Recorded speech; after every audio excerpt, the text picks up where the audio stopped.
আমরা ইদানিংকালে লক্ষ্য করছি আমাদের দেশে এবং পৃথিবীর বিভিন্ন দেশে বেশ ঘন ঘন ভূমিকম্প হচ্ছে, না?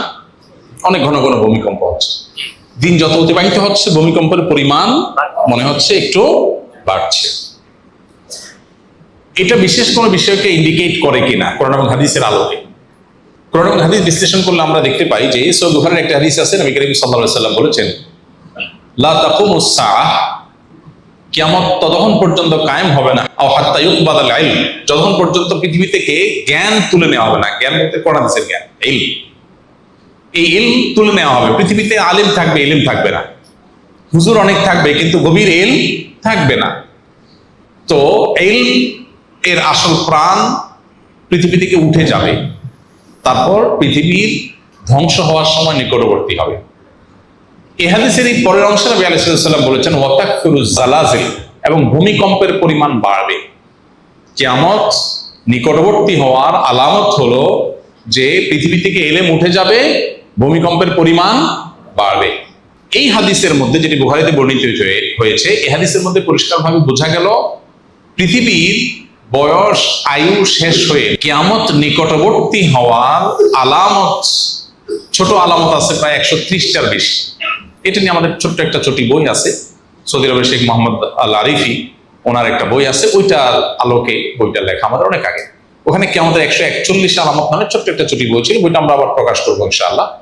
এই বইয়ে ওই 131 যে ছোট আলামত আছে, ছোট আলামত বলতে যেগুলো অনেক আগে থেকে দেখা দিবে, এই আলামতগুলোর ভিতরে একটা এই হাদিসের আলোকে উল্লেখ করা হয়েছে যে পৃথিবীতে ভূমিকম্পের পরিমাণ বাড়বে কিয়ামতের আগে। কিয়ামতের সময় কাছাকাছি আসলে যত কাছাকাছি হবে ভূমিকম্পের পরিমাণ বাড়বে। বৈজ্ঞানিক বহু ব্যাখ্যা আছে, কিন্তু কোরআন এবং হাদিস যখন বলে কোনো কিছু এবং সেটা যখন বাস্তবে খাটে, এটার বৈজ্ঞানিক কোনো ব্যাখ্যা খুঁজে পাওয়া যায় না। পৃথিবীতে 500 বছর আগে এটা হয় না, এখন কেন হয়েছে? অনেক উত্তরই সায়েন্স বা বিজ্ঞান দিতে পারবে না, কিন্তু কোরআন হাদিসে বলা আছে কি আমাদের আগে এখন এটা হবে, তখন এটা হবে। এগুলোর বেশিরভাগ, এই যে নবী সাল্লাল্লাহু আলাইহি ওয়াসাল্লাম যে সময় ভবিষ্যদ্বাণী করে গেছেন 131টা কিয়ামতের আগে, এর বেশিরভাগ কিন্তু ঘটে গেছে, এর বেশিরভাগ বাস্তবায়িত পৃথিবীতে হয়ে গেছে। এটাই হলো তার আল্লাহর নবী এবং রাসূল হওয়ার অনেক বড় একটা প্রমাণ।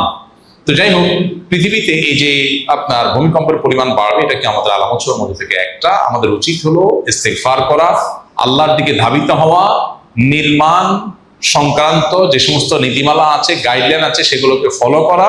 আমাদের কর্তৃপক্ষের উচিত হলো এ ধরনের আল্লাহ না করুন অনাকাঙ্ক্ষিত কোনো পরিস্থিতি আমাদের মতো এরকম ঘন বসতির এই শহরে যদি হয়, এই অনিয়ন্ত্রিত আপনার নিয়ম বহির্ভূত ভাবে বেড়ে ওঠা ভবনগুলোর শহরে যদি হয়, আল্লাহ না করুন, তাহলে কি হবে সেটা একমাত্র আল্লাহ ভালো জানেন। এই জন্য যথাযথ ব্যবস্থা গ্রহণ করা দরকার। হয়তো কিছুটা ব্যবস্থা গ্রহণ করাও হচ্ছে, কিন্তু অবশ্যই সেটাকে আরো জোরদার ভাবে, জোরালো ভাবে করা দরকার, যাতে আল্লাহ না করুন কোনো বড় ভূমিকম্প হলে, কোনো বিপদ হলে আমরা যেন একে অন্যকে উদ্ধার করার রাস্তাটা অন্তত খোলা থাকে।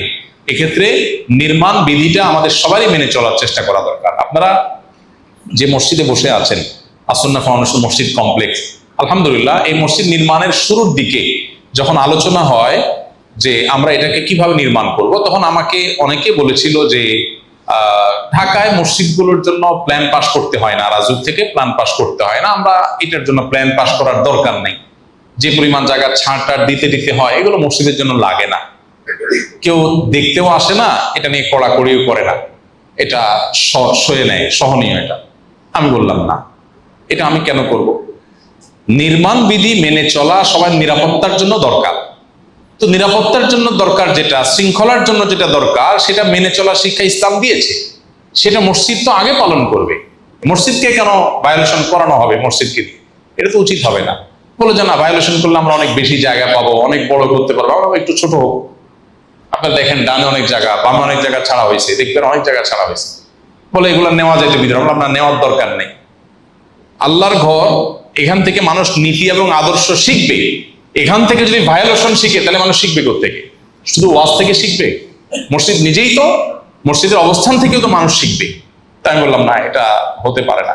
আলহামদুলিল্লাহ, আমরা বললাম যে বাংলাদেশে কোন মসজিদ আপনার প্ল্যান পাস করছে, কে করে নাই, কোন মসজিদকে দিয়ে মসজিদ কমিটির লোকজন ভায়োলেশন করছে আর করে নাই, এগুলো আমাদের জানা নাই। তবে আমরা এগুলোকে সঠিক মনে করি না। যেটা মানুষের জন্য কল্যাণকর সেটা করলে আল্লাহ সওয়াব দেন, যেটা মানুষের জন্য ক্ষতিকর সেটা করলে আল্লাহ গুনাহ দেন।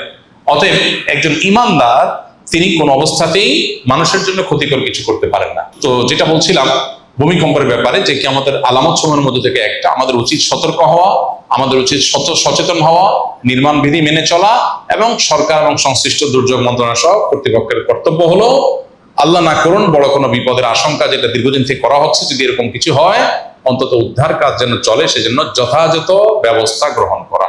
আল্লাহ তাআলা আমাদেরকে সেই তৌফিক দান করুন।